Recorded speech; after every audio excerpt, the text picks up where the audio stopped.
Shabbat Shalom, everyone. One of the aspects of being Jewish that differentiates us from other religions is that to be Jewish is not about a particular belief or faith. We don't have a unified theology, we don't have a dogma, and if you ask Jews what they believe, you'll get a lot of different answers. But to be Jewish does imply something, and that is, to be Jewish is that you're part of a people and you're part of a culture. And so you identify with the people and you identify with their values and you identify with behaviors that we have inherited. As you know, at B'nai Torah, we are writing a Torah. And what that means for individuals is that they are scribing a letter in the Torah together with a sofer, together with a trained scribe. It's been a beautiful experience and one that well over 100 people have participated in, and it's been quite emotional for all of them.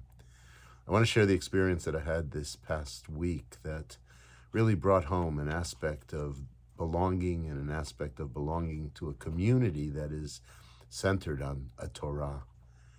Early in the morning on Wednesday, I met with 3 or 4 classes from our early childhood program in a row who came into the sanctuary and were under the chuppah with our sofer, scribing a letter.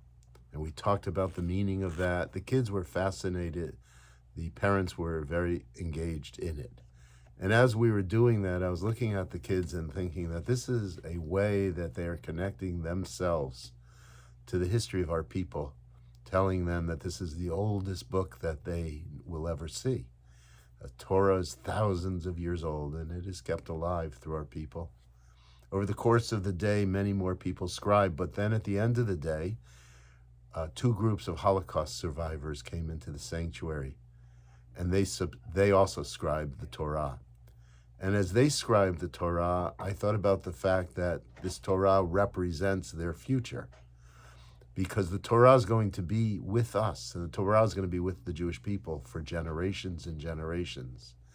And so this day was sandwiched between the youngest children who represent the future, but connected to the Torah as an expression of their connection to the Jewish past and the Jewish people. And at the end of the day, people who have been through so much, scribing a Torah, knowing that the Torah also is going to be there for the future. So we identify with the people, we identify with the people's past, and we also place our own destiny, our own fate with the people's future. It was quite moving, quite beautiful. If you haven't yet signed up to scribe with us, please do so. We have a few more scribing dates left. Call the synagogue office. And again, I wish you Shabbat Shalom and have a very nice weekend.